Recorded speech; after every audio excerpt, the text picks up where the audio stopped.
बिस्मिल्लाहिर्रहमानिर्रहीम। अस्सलाम वालेकुम नादरीन, आप यूट्यूब चैनल देख रहे हैं। मैं इमरान खान हूँ। नादरीन, गिलगित बल्तिस्तान हो या कश्मीर, एस्टेब्लिशमेंट और उनके सहूलतकार इस वक्त वाकई आग से खेल रहे हैं और वो जो वहाँ कर रहे हैं इसके नताइज आएंगे और पूरा पाकिस्तान भुगतेगा। ये जिस तरफ लेकर जा रहे हैं पाकिस्तान को, ये ख़तरनाक हद तक चीज़ों को ख़राब कर रहे हैं। यानी एक पॉलिटिकल पार्टी को जो सबसे मकबूल है उसको मुकम्मल तौर पे अवाम से दूर कर देना, उसको इलेक्शन ना लड़ने देना और अवाम का मुकम्मल तौर पे जिद करना उसके मुकाबले में। यानी वहाँ नौजवानों को देखें, पब्लिक को देखें, वो मिलिट्री एस्टेब्लिशमेंट के खिलाफ पाकिस्तान तहरीक इंसाफ को सपोर्ट कर रहे हैं। यानी अब इस वक्त एक ताज़ा खबर ये आती है कि गिलगित बल्तिस्तान में इलेक्शन को काबू करने के लिए 5,000 पुलिस एहलकार पंजाब से जाएंगे। अब ये पंजाब पुलिस को क्यों भिजवाया जा रहा है? देखें, खैबर पख्तूनख्वा भी है, सिंध भी है और जगह भी है, लेकिन पंजाब पुलिस को क्यों भिजवाया जा रहा है?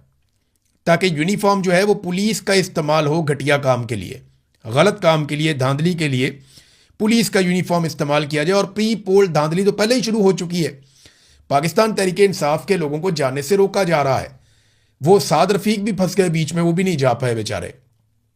इनके अपने लोग, इनके अपने साबिक वज़रा, इनके रहनुमा शिकायतें कर रहे हैं कि यार ये पाकिस्तान की क्या हालत कर दिया आपने, अब सिक्योरिटी का बहाना ना बना लीजिएगा। और बाद में तलाल चौधरी ने जो बहाना बनाया वो सिक्योरिटी का ही बनाया, बदकिस्मती से। यानी बिलावल के 5 जलसों का शेड्यूल आ गया, आसिफा जरदारी के 2 जलसों का शेड्यूल आ गया, पीएमएलएन के जलसों का शेड्यूल बार बार आ रहा है। सारे पीएमएलएन के और पीपल्स पार्टी के रहनुमा वो पहुंचे हुए हैं गिलगित बल्तिस्तान और बेहतरीन मौसम भी इंजॉय कर रहे हैं, वो कंपेन भी चला रहे हैं। उन्हें रोकने वाला ही कोई नहीं है, उन्हें कोई पूछता ही नहीं है। वो जहां दिल करता है जाते हैं, उन्हें प्रोटोकॉल दिए जाते हैं। लेकिन पाकिस्तान तहरीक इंसाफ के लोगों को, चाहे वो नौजवान है वहां पे, वहां के मकामी लोग हैं या बाहर से पाकिस्तान तहरीक इंसाफ के लोग कंपेन चलाने जाते हैं, तो उनको मिलिट्री एस्टेब्लिशमेंट रोक लेती है। कभी पंजाब पुलिस के जरिए से यहां इस्लामाबाद एयरपोर्ट पर रोक लेती है, कभी गिलगित बल्तिस्तान की पुलिस को इस्तेमाल करते हैं और वहां पे लोगों की गिरफ्तारियां करते हैं, उनको सूबा बदर करते हैं। तो ये सूरत हम लगातार होती हुई देख रहे हैं। गिलगित बल्तिस्तान में सबसे बड़ा जुर्म जो किया गया वो नौजवानों के वोटों को एक इलाके से दूसरे इलाके में दूर दराज मुंतकिल कर दिया गया। गिलगित बल्तिस्तान के लोगों को एकजुट होकर सोचना पड़ेगा और एक दूसरे को सपोर्ट देनी पड़ेगी। चाहे आपके फासले जितने मर्जी हैं, आपको ये फासले समेटने पड़ेंगे और आपको अपने नताइज लेकर उठना पड़ेगा, वरना आपके ऊपर एक ऐसी हुकूमत मुसल्लत कर दी जाएगी जैसी हुकूमत पाकिस्तान पर मुसल्लत की गई है। आप देखें पाकिस्तान की हालत क्या बन गई है। कोई एक शोबा भी तरक्की नहीं कर रहा। लोगों को रोजाना की बुनियाद के ऊपर झटके लगाए जा रहे हैं। अभी जो कुछ बजट में होने जा रहा है, अभी सिर्फ चंद चीजें सामने आई हैं, लोगों के 14 तबक रोशन हो गए। मैंने पिछले वीलॉग में आपको बताया कि जो लेवी वसूल की जा रही है, जालिमाना लेवी जो नवाज शरीफ ने वसूल की, शहबाज शरीफ ने वसूल की, जो तबाही पेड़ दी इन्होंने इस कौम के साथ पिछले 4 सालों में, जितनी लेवी इन्होंने वसूल की है उससे डबल का टारगेट इनको दिया है आईएमएफ ने, और डबल से भी ज्यादा का टारगेट है। यानी आप इस बात पे ज़हनी तौर पे तैयार रहें कि जैसे आपने पेट्रोल खरीदा है, इससे डबल लेवी के साथ आप पेट्रोल खरीदेंगे अगले 5 सालों में। तो इतना बड़ा टारगेट इन्होंने रख लिया अपने लिए, और ये आईएमएफ की बाकायदा रिपोर्ट के अंदर छपा हुआ है। और जो चीजें मजीद हैं इसके अंदर मैं आगे चल के आपको बताता हूं, लेकिन पहले आजाद कश्मीर में भी जाना पड़ेगा। आजाद कश्मीर की सूरत हाल भी कोई अच्छी नहीं है। वहां पे मुज़ाकरात हुए हैं हुकूमत के बीच में और जॉइंट एक्शन कमेटी के बीच में, और उन मुज़ाकरात का नतीजा क्या निकला ये आप देख लीजिए, क्योंकि वहां से सौराब बरकत साहब बड़े शानदार जर्नलिस्ट हैं, आजाद कश्मीर को रिपोर्ट करते हैं और इस जमीन में उनको सजा भी मिल चुकी है कि आप आजाद कश्मीर को रिपोर्ट क्यों करते हैं। लेकिन उन्होंने दोबारा रिपोर्ट किया। वो बताते हैं कि आजाद कश्मीर से बड़ी खबर, ज्वाइंट अवामी एक्शन कमेटी ने 9 जून को पूरे आजाद कश्मीर में शटर डाउन हड़ताल और मुकम्मल बंद करने की कॉल दे दी है। हुकूमत पाकिस्तान और ज्वाइंट अवामी एक्शन कमेटी के दरमियान मुज़ाकरात में डेडलॉक बरकरार है। अवामी एक्शन कमेटी के मरकजी रहनुमा शौकत नवाज मीर के मुताबिक हुकूमती नुमाइंदों ने एहतजाज की कॉल वापस लेने का मुतालबा किया, तहम एक्शन कमेटी ने इनकार कर दिया है। ये जरा थोड़ा सा मैं आपको इसकी और तफसीलात के अंदर लेकर जाता हूं कि यहां हुआ क्या। एक्चुअली जो सबसे इंपॉर्टेंट चीज है वो मुहाजिरीन की नशिस्तें हैं। यानी जो मकबूजा कश्मीर के हवाले से यहां पे सीटें दी जाती हैं, लाहौर के अंदर, पंजाब के अंदर, या एक आधी खैबर पख्तूनख्वा में, एक आधी सिंध में, कि कश्मीरियों को हमने यहां से भी सीटें देनी है। इन सीटों की बुनियाद के ऊपर ये आज़ाद कश्मीर में हुकूमत कंट्रोल कर लेते हैं। यानी मिलिट्री एस्टेब्लिशमेंट अपने कठपुतली बंदों को जितवाती है पंजाब से, केपी से और सिंध से।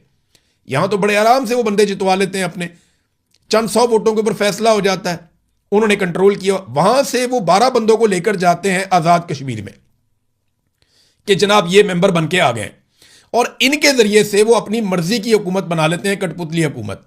यानी आजाद कश्मीर में अगर थोड़े बहुत बंदे भी उनको इधर उधर मिल जाए ना मुख्तलिफ पॉलिटिकल पार्टीज के, तो वो इकट्ठे करके 12 बंदे ये वाले शामिल करके अपनी आराम से हुकूमत बना लेते हैं।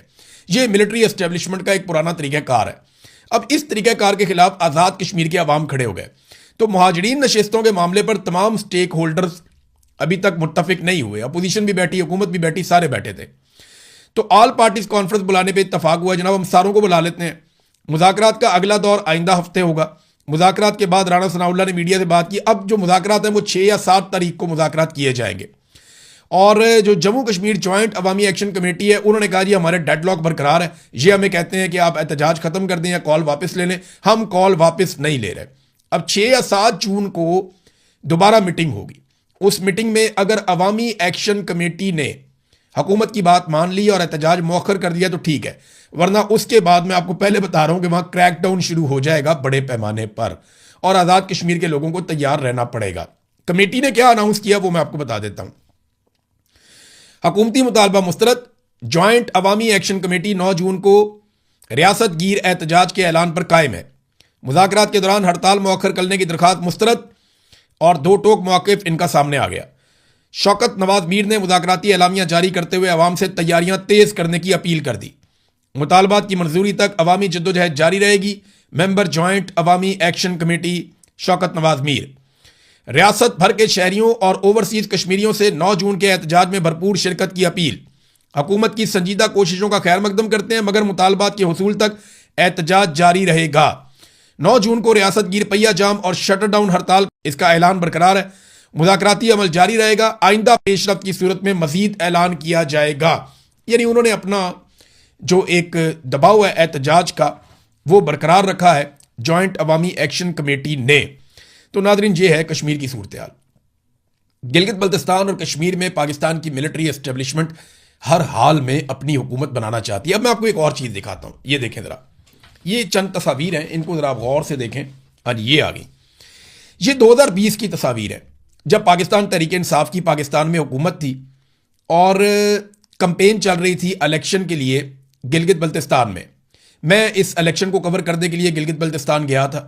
मुझे याद है बड़ी फेस्टिविटी थी, बड़ा माहौल बना हुआ था, जैसे एक फैंसी ड्रेस शो चल रहा हो।